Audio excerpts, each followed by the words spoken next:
Hello नमस्कार दोस्तों। आज की इस वीडियो में हम देखेंगे कि Rajasthan high court system assistant की जो वैकेंसी आई है उसका फॉर्म कैसे फिल करना है दोस्तों। तो चलिए शुरू करते हैं। देखिए, सबसे पहले आपको राजस्थान हाई कोर्ट वेबसाइट पर आ जाना है।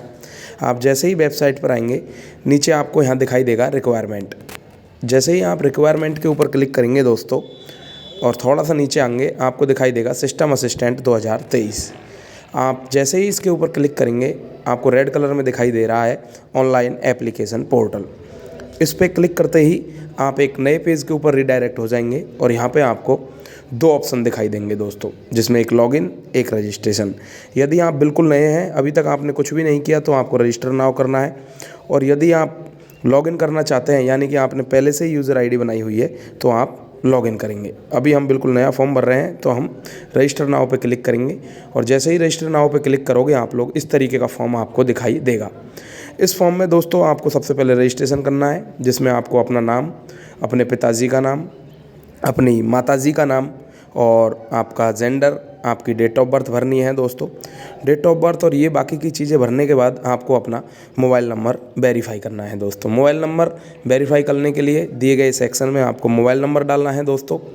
अब आप जैसे ही इस मोबाइल नंबर ऐड करेंगे, मोबाइल नंबर ऐड करने के बाद आपको वेरीफाई पे क्लिक करना है। आप जैसे ही वेरीफाई पे क्लिक करेंगे दोस्तों, आपको अपने फ़ोन के ऊपर एक OTP आएगा। उस OTP को इसके अंदर एंटर करके आपको वेरीफाई नाउ कर देना है। अब आप जैसे ही वेरीफाई नाउ पे क्लिक करेंगे दोस्तों, आपको इसके बाद अपनी ईमेल आईडी डाल देनी है और इसके बाद आपको अपना यूज़र नेम जो भी बनाना चाहते हैं वो पासवर्ड बना लेना है दोस्तों।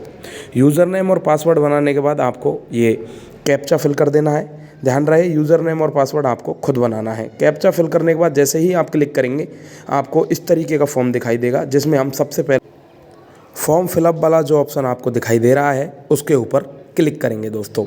फॉर्म फिलअप पे क्लिक करते ही सबसे पहले आपसे एप्लीकेंट नेम, फादर्स नेम और मदर्स नेम ऑलरेडी यहाँ पर भरा हुआ आएगा दोस्तों।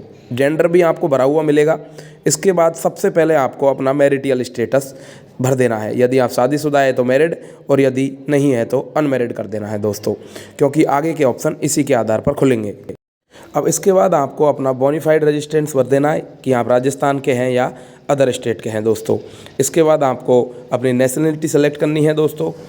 और इसके बाद आपको, यदि आप राजस्थान के रहने वाले हैं या अदर स्टेट के, तो आपको अपना डिस्ट्रिक्ट भी सेलेक्ट कर लेना है दोस्तों। इसके बाद डेट ऑफ बर्थ आपकी ऑलरेडी यहाँ पर आ जाएगी दोस्तों।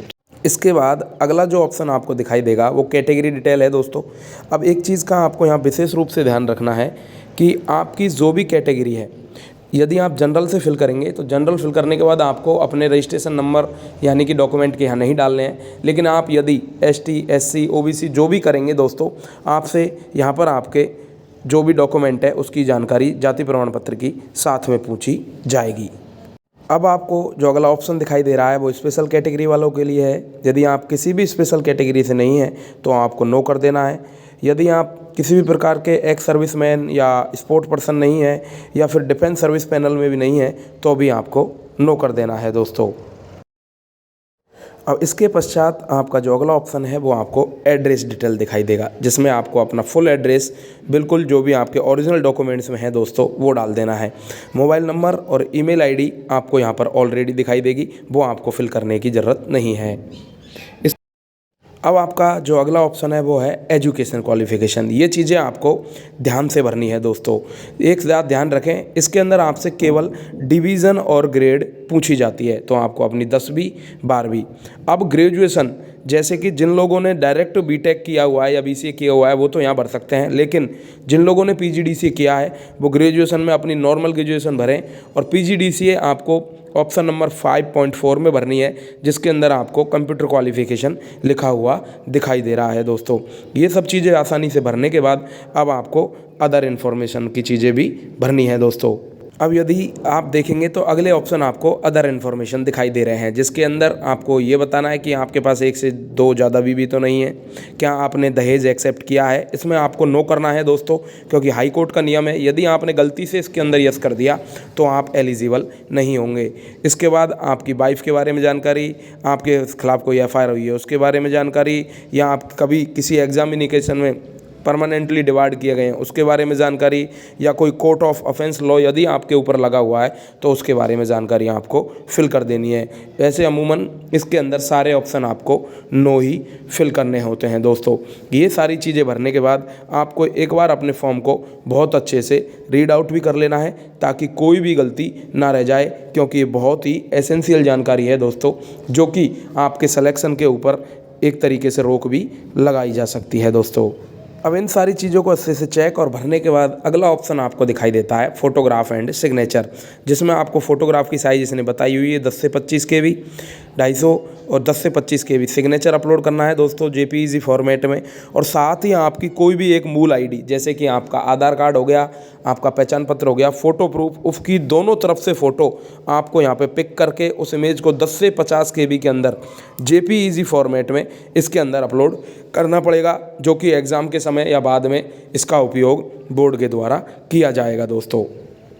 अब अपने फॉर्म को पूरे तरीके से ढंग से चेक करने के बाद जो ये नीचे आपको कैप्चा वाला ऑप्शन दिखाई दे रहा है दोस्तों, इसको आपको फिल कर देना है कैप्चा को, और कैप्चा फिल करने के बाद आपको सेव एंड पेमेंट की ओर अग्रसर हो जाना है। ध्यान रहे इसके पश्चात आप फॉर्म में कोई एडिटिंग नहीं कर पाएंगे, इसलिए अपने फॉर्म को अच्छे से चेक कर लें। अब आपको आगे की पूरी कार्रवाई में आपको अपने पेमेंट कर देनी है, जो कि आप जैसे भी करना चाहें, वॉलेट के माध्यम से, PhonePe, debit card, net banking, वो सारी चीज़ें आप इसमें पेमेंट के माध्यम से कर सकते हैं दोस्तों। ध्यान रहे अलग अलग कैटेगरी के लिए फ़ीस अलग अलग है, जो कि आपको यहाँ पे करना बहुत ज़्यादा ज़रूरी है। अब जब आप अपनी पेमेंट को यहाँ से सक्सेसफुल कर लेंगे, आप अपने फॉर्म को प्रिंट कर सकते हैं, साथ ही वापस से लॉगिन भी कर सकते हैं। और अब आप अपने फॉर्म की प्रिंट कर लें। प्रिंट करने के बाद आपका फॉर्म पूरे तरीके से कंप्लीट है दोस्तों। और अब आप चाहे तो वीडियो को लाइक और शेयर भी कर सकते हैं। आई होप आप लोगों को ये वीडियो पसंद आया होगा दोस्तों। मिलते हैं अगले इसी प्रकार के किसी अन्य वीडियो में। जय हिंद, नमस्कार।